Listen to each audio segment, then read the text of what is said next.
चलो, आज मैं आपको जो घटना बताने जा रहा हूँ एक रियल इंसिडेंट पे बेस्ड है। एक कुछ रास्ते ऐसे भी होते हैं जो हमें मंजिल का रास्ता दिखाते हैं और कुछ रास्ते ऐसे भी होते हैं जो हमें मौत का नज़ारा दिखा देते हैं। कुछ ऐसे ही घटना घटी इस परिवार के साथ जिसको सोचने के बाद आपके भी रोंगटे खड़े हो जाएंगे। तो चलो सुनाता हूँ मैं इस कहानी के बारे में। ये घटना है बॉम्बे में स्थित एक परिवार के साथ हुई जो अपनी बेटी के लिए रिश्ता देखने जा रहे थे। इस परिवार में कुछ 5 लोग थे। अंजलि और उसका छोटा भाई राहुल, उसके मम्मी डैडी और दादाजी। ये सब अंजलि के लिए रिश्ता देखने के लिए पुणे जा रहे थे।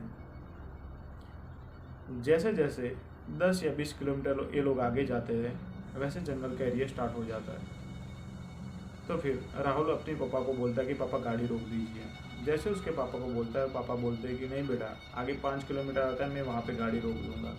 लेकिन राहुल बोलता है कि नहीं, मुझे यहीं पे गाड़ी रोकनी है क्योंकि मुझे यहीं पे जाना है।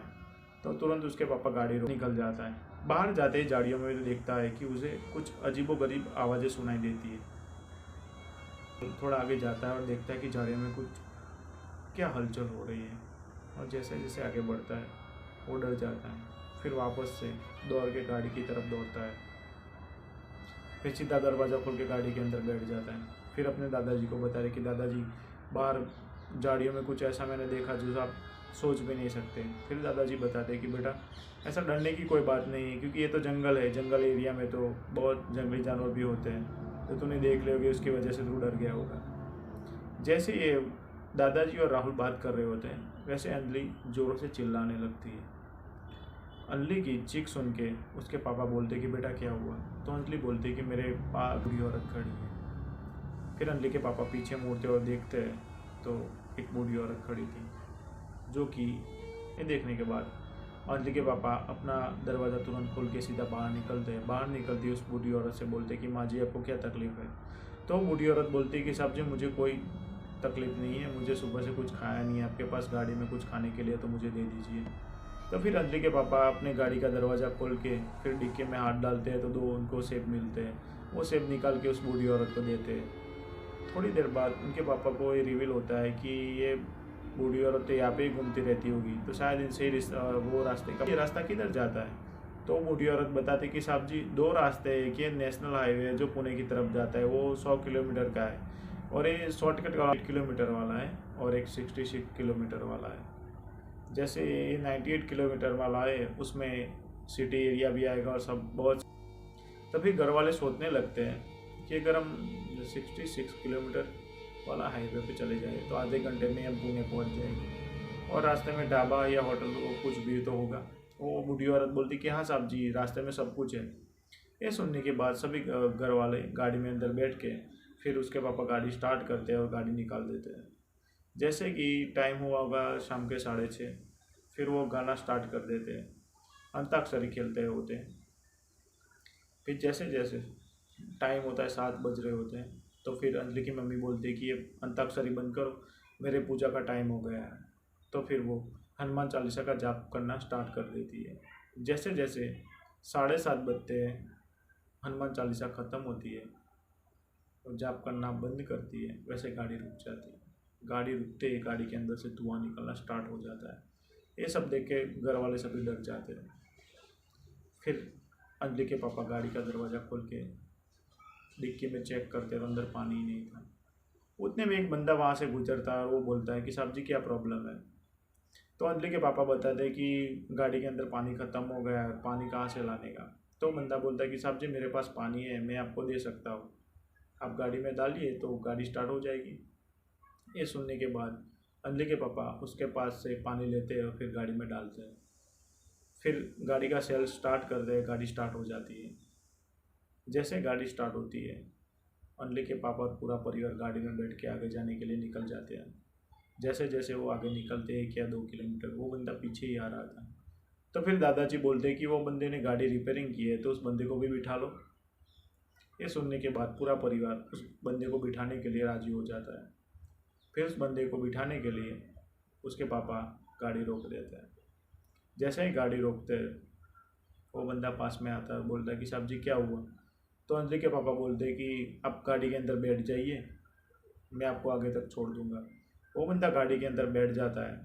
अपने हिसाब से बातें करने लगता है। वो दादाजी को बताता है कि दादाजी इस रास्ते में कभी रुकना नहीं चाहिए, इस रास्ते में बहुत सारे छलावा ना रुक लेते हैं, यहाँ पे बहुत सारे भूत है, जिन और जिन्नात भी है जो आपको भ्रमित कर आप सोच भी नहीं सकते आपके साथ कैसा खेल खेलेंगे। ये सुनने के बाद दादाजी हंसने लगते हैं और बोलते हैं कि कुछ नहीं होता बेटा, ऐसे तो खामा हम सबको डरा रहा है। जैसे जैसे आगे गांधा बोलता है कि साहब जी मेरा घर आ गया, आप गाड़ी यहाँ पे रोक दीजिए। जैसे अंजलि के पापा गाड़ी रोकते हैं तो फिर राहुल बोलता है कि अंकल आपने तो बोला था कि पास में कोई ढाबा जैसा है। ये सुनने के बाद अंजलि के पास आपने बोला था ना कि ढाबा यहीं पे ही है। ये सुनने के बाद वो बंदा बोलता है कि हाँ आप गाड़ी आगे ले चलिए, मैं वहीं से अपने हिसाब से चला जाऊंगा। जैसे ही गाड़ी वहाँ से आगे निकलती है, गाड़ी जैसे ही ढाबे के आगे रोकते हैं वो बंदा गायब हो जाता है। तो फिर वो बंदे को ढूंढने लगते हैं आसपास में, वो बंदा नहीं मिलता। तो फिर घर वाले सोचने लगते हैं कि शायद वो भाग गया होगा या फिर उसके घर पे चला गया हो। होटल के अंदर पूरा होटल भरा हुआ था। ये सब देख के वो सब सोच में लगे थे कि पूरा होटल तो भरा हुआ है, हम क्या खाने का ऑर्डर करें। फिर वेटर मेन्यू लेके आता है, उनको बोलता है कि आप जो भी चाहे ऑर्डर कर सकते हो। तो वो रोटी और पनीर की सब्ज़ी का ऑर्डर करते हैं। फिर अंजलि की माँ अपने दोनों आंखें बंद करके बजरंगबली का जाप करना स्टार्ट कर देती है।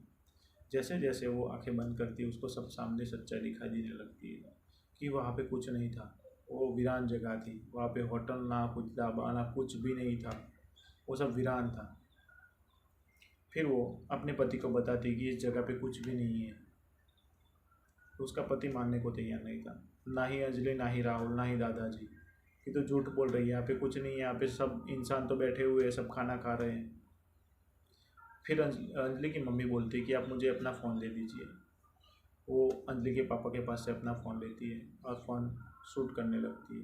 वो शूट करके अपने पति को दिखाती कि देख लीजिए यहाँ पे कुछ भी नहीं है। ये सब देखने के बाद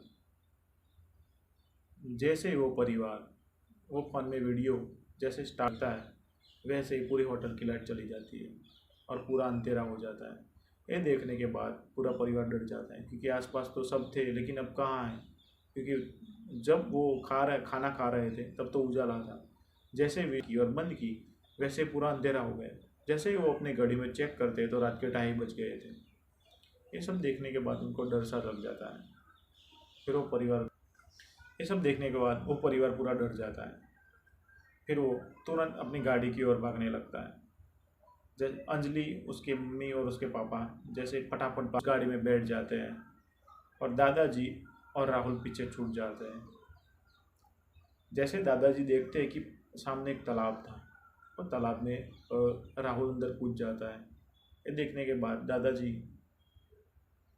अंजलि और सबको बुलाते हैं, लेकिन वापस कोई नहीं आता। दादाजी फैसला करते कि मैं खुद जाऊंगा राहुल को बचाने के लिए।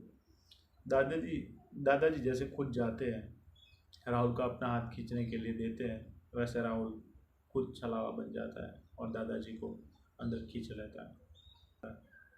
ये सब अघोरी साधु के सामने आकर खड़े हो जाते हैं। फिर बोलते कि बाबा जी मेरे साथ ये प्रॉब्लम हुआ है। तो अघोरी साधु बोलता है कि अब टेंशन मत लो, चलो मेरे साथ, मैं आपकी सभी प्रॉब्लम का हल कर दूंगा। ये सब सुन के वो उनके पास चले जाते हैं। फिर वो रास्ते में चलते चलते बताता है कि आप इस रास्ते से क्यों आए।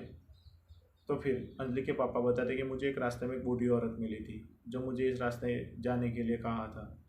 ये सुनने के बाद अघोरी बोलता है कि ये रास्ता पूरा भूतिया है और वो जो आपको औरत दिखी थी वो भी एक छलावा है जिसने आपको इस रास्ते पे आने के लिए प्रेरित किया है। और रास्ते में जो आपको मैकेनिक मिला था वो भी एक छलावा था। ये सुनने के बाद पूरा परिवार डर जाता है और उस अघोरी के साथ में जाके उनकी गुफा में बैठ जाता है। जैसे जैसे टाइम होता है, रात बजते हैं, अंजलि के दादाजी गुफा के सामने के खड़े हो जाते हैं। फिर बोलते हैं कि बेटा मुझे बाहर से आके ले जाओ।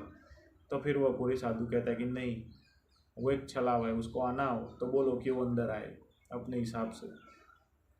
फिर अंजलि बोलती कि दादाजी आप मैं अंदर हूँ, आप अंदर चले आइए। जैसे वो छलावा अंदर आता है वैसे ही जल जाता है।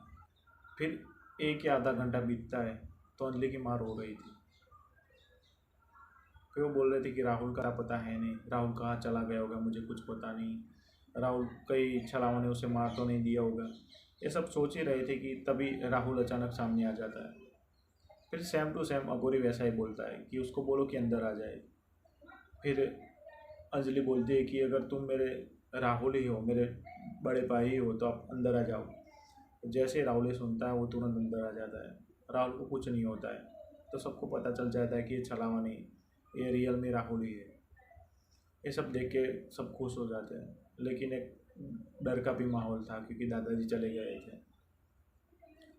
फिर वो सब रात के 4:30 बजे सो जाते हैं। जैसे ही सोते हैं सुबह होती है, सुबह के 7 बजते हैं, तो आसपास में देखते हैं तो कोई ना ही अघोरी बाबा था, ना ही कुछ भी, ना ही कोई गुफा थी।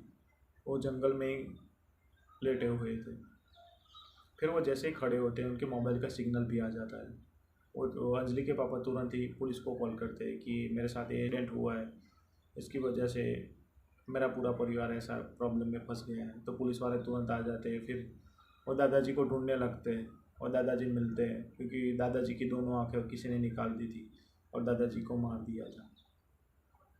फिर वो पूरा परिवार गाड़ी लेके निकलने लगता है।